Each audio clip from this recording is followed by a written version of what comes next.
اچھا پہلے یہ کانسیپٹ بھی کلیئر کر دیں شہریار صاحب، یہ رکاوٹ ہوتی ہے یا یہ ہمارے ذہن میں کچھ ہے کہ رکاوٹیں ہیں، بندش ہے؟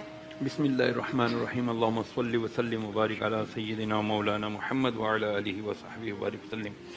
سب سے پہلے تو ہمیں یہ سمجھنا ہوگا کہ یہ رکاوٹ ہوتی کیا ہے۔ دیکھیں قرآن مجید میں اللہ نے واضح فرمایا ہے کہ میرا ذکر کرنا اگر تم چھوڑ دو گے تو میں تمہاری معیشت تنگ کر دوں گا، میں تمہاری روزی روزگار تنگ کر دوں گا۔ یہ اللہ نے وارننگ بھی دی ہوئی ایک جگہ۔ بے شک وہ رب العالمین ہے، وہ معاف کرنے والا ہے، کریم ہے، ستار ہے، غفور ہے، رحیم ہے، لیکن کہیں کہیں کیونکہ انسان نہ مجبور محض ہے نہ ہی مالک کل ہے، وہ ان بٹوین ہے۔ اس کو اللہ نے کہا تجھے رزق میں دوں گا، کمانا تو نے ہے، حلال یا حرام، اٹس یور آپشن، ٹھیک ہے۔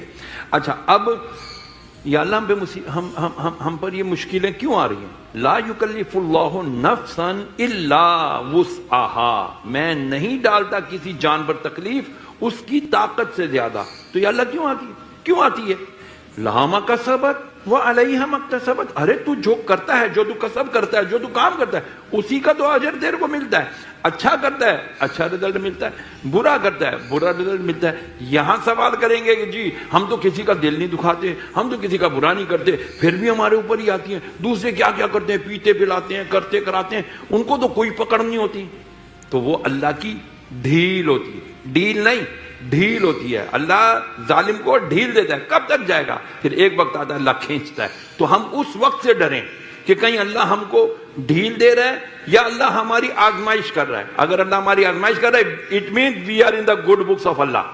ہمیں اللہ کی ہم نظر پہ تو ہیں، تبھی تو ہم پر آزمائش آ رہی ہے۔ اگر اللہ بے نیاز ہو جائے ہم سے تو پھر ہماری کہاں، ہمیں کوئی نہیں سننے والا۔ تو جو رکاوٹ کی بات آپ نے کی نا، رکاوٹ ہمارے اپنے اعمال کے سببات ہیں۔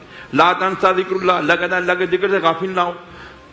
لئن شکرتم فلازیدنکم، تم شکر کرو میں اور زیادہ دوں گا۔ یار اللہ اتنے کچھ ہمیں دے رہا ہے۔